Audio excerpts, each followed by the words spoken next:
আমার মসজিদে ছোট্ট বাচ্চা আসে, ছোট্ট একটা বাচ্চা। আমার মসজিদে অনেক বাচ্চা, ছোট্ট ছোট্ট বাচ্চা অনেক।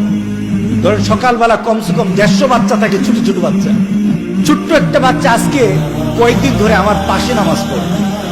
ছেলেটা মুখটা ঢাকে, মাথাটা ঢাকে, মোজা পরে, সুন্দর ট্রাউজার পরে, হাতে একটা টর্চ লাইটটা রাখে, এরপরে সুন্নত আদায় করে চুপ করে বসে থাকে, একটু একটু আমার দিকে তাকায়। আমি তার গালটা ধরলাম, এত খুশি হয়ে গেছে ছেলেটা। আমি ছোট্ট বাচ্চার গালটা ধরে আমি অনুভব করলাম এই বাচ্চাটা ওই বাচ্চা না, এই বাচ্চাটা আল্লাহকে সন্তুষ্ট করার জন্য মাকে ডেকে ডেকে আগে ঘুম থেকে উঠে যায়, আগে ঘুম থেকে উঠে যায়। আমি বাচ্চাটার দিকে তাকিয়ে থাকলাম, খুশি হয়ে গেল বাচ্চাটা যখন আমি আদর করলাম। ছোট্ট বাচ্চা, কত বয়স হবে? 7-8 বছর। প্রতিদিন আসে ফজরের নামাজের সময়। কিন্তু আমি মাঝে মাঝে চিন্তা করে বলি, আমার গ্রামের এমন যুবক, এমন বয়স্ক মানুষ আছে এখন পর্যন্ত সূর্য ওঠা পর্যন্ত তারা ঘুমাতেই থাকে।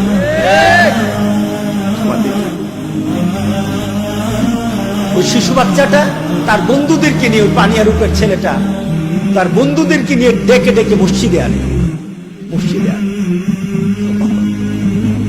স্কুলে, যে স্কুলে পড়ে, ওই স্কুলে সে জোহরের নামাজ পড়ার জন্য প্রতিদিন মসজিদে যায়। টিচার তাকে নিষেধ করে, আসতে দিল। তার মনে স্ট্রাইক করেছে, মনে কষ্ট লেগেছে, মনের ভিতরে তার একটা পরিবর্তন চলে আসছে। যে শিক্ষক, যে প্রতিষ্ঠান আমাকে নামাজ পড়তে দেয় না, ওই শিক্ষক আর প্রতিষ্ঠানের কাছে আমি কিছু পড়াশোনা করব না, আমি এখানে পড়বই না। যে বারণ করে আমাকে যে আমাকে নামাজ পড়তে নিষেধ করে, নামাজ পড়তে আমাকে বাধার সৃষ্টি করে, আমি তার কাছে পড়ব না। আর বড় ভাইদেরকে বলবো যারা নামাজে আসে, ভাই আমি স্কুলে পড়বো। কি করবো? আমি মাদ্রাসায় পড়বো। কোন মাদ্রাসায় পড়বা? আমি আড়াইবাড়িতে পড়বো। আমার কাছে যুবকগুলি এসে বলল, হুজুর আমাদের গ্রামের এই বাচ্চাটা, এই ছোট্ট বাচ্চাটা আপনার মাদ্রাসায় পড়তে চায়, কিন্তু বাচ্চাটা গরিব, বাচ্চার মার ক্ষমতা নেই, বাবার ক্ষমতা নেই যে টাকা দিয়ে আপনার মাদ্রাসায় পড়াবে। আমাদেরকে বলার পরে আমরা যুবকরা চাঁদা উঠিয়েছি, টাকা উঠিয়েছি, উঠিয়ে কিছু টাকা একত্রিত করে আপনার কাছে আসছি। হুজুর আপনি যদি মেহেরবানি করে বাচ্চাটাকে ভর্তি করেন, আমাদের কাছে 6000 টাকা আছে, আমরা সবাই মিলে টাকাটা তুলেছি, আর টাকা যা লাগে হুজুর আমরা চাঁদা উঠিয়ে বাচ্চাটাকে পড়াবো। আমি তখন তাদেরকে বললাম, এ যুবক, টাকা তোমার কাছে থাক, বাচ্চাটাকে নিয়ে আসো। হুজুর টাকাটা রাখেন। আমি কি, তুমি বাচ্চাটাকে নিয়ে আসো।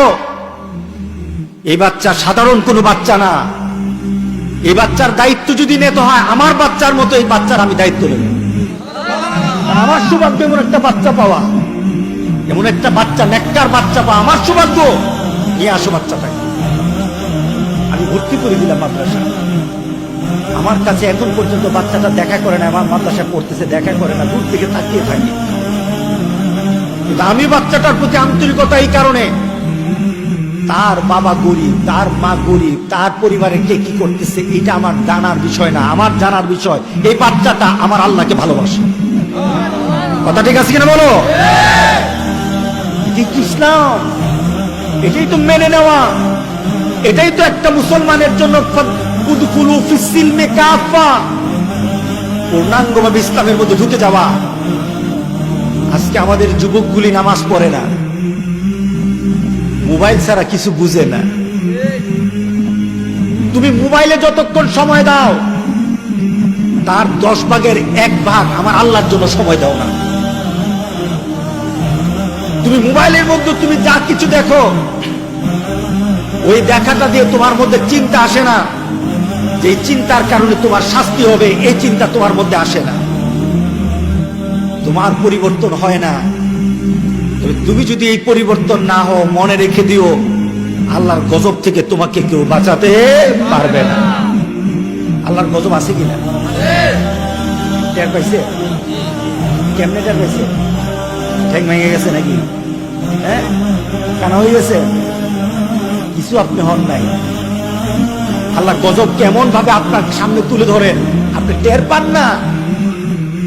গোটা পৃথিবী এখন ডেডলক হয়ে গেছে, গোটা পৃথিবীর এখন মানুষ চলাচল, পৃথিবীর এখন হুমকির মুখেও চলে আসছে।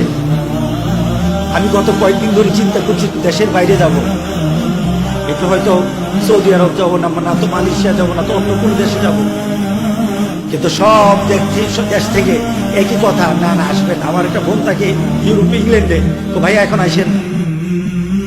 সব দিক থেকে একটা ভীতি। কিসের ভীতি? গজবের ভীতি। কিসের ভীতি? গজবের ভীতি। আপনার ভিতরে যদি চিন্তা চলে আসে, এই গজব তো আসে এয়ারপোর্ট দিয়ে, এয়ারপোর্ট বন্ধ, গজব ঢুকবে না। গজব এয়ারপোর্ট দিয়ে আসে না, গজব আকাশ দিয়ে আসে। আমাদেরকে চিন্তা করা দরকার। ওয়ালা তাত্তাবিউ খুতুওয়াতিশ শায়তান, শয়তান যেটা পছন্দ করে এটা করো না, আল্লাহ রাসূল যেটা পছন্দ করে এটা করো। দুনিয়া তো শান্তি থাকবে, আখিরাতেও শান্তি পাবে। আল্লাহ সুবহানাহু ওয়া তাআলা মুসলমানদেরকে এখনো হেফাজত করতে চান। মুসলমান যদি নিজেকে হেফাজত না করে, আল্লাহ বলেন পৃথিবীর দিকে তাকিয়ে দেখো, গজব যখন আসে আমি নেককার বদকার বাঁচি না, সবাইকে আমি ফ্লাট করে দিই। কথা ঠিক আছে কিনা বলেন? গজব থেকে বাঁচতে হবে কিনা বলেন? বাঁচতে রাজি আছেন? দুইটাই ঘুমাবেন, ফজরের নামাজ কিভাবে পড়বেন? আপনার ভিতরে যদি ফজরের নামাজের আকর্ষণ থাকে, গোটা পৃথিবীর কেউ আপনাকে ঠেকাতে পারবে না, ঠিক না? সন্ধ্যা রাত্রে ঘুমাবেন, ফজরের নামাজ বুঝেন না, ফজরের নামাজের প্রতি আপনার কোনো আকর্ষণ নেই, আপনি সন্ধ্যায় ঘুমালো, দেখা যাবে ফজরের ওয়াক্ত শেষ, আপনার ঘুম ভাঙে নাই। আছে কিনা? এমনও ব্যক্তি আছে ফজর চলে যায়, সূর্য উঠে যায়, সে উঠতে পারে না। আল্লাহ সুবহানাহু ওয়া তাআলা বলেন, বান্দা তোমার ইচ্ছা অনুযায়ী আমি দিনটাকে তোমার জন্য সহজ বানায় দিই। ফাসানু ইয়াসসিরুহু লিল ইউসরা। তুমি যদি সকালবেলা উঠতে চাও, তুমি যদি ফজরের নামাজটাকে টার্গেট করো, ফজরের নামাজের আকর্ষণ তোমার ভিতরে ঢুকে যায়, আল্লাহ বলেন ফজরের আগে তোমাকে উঠা আল্লাহ সহজ করে দিবে।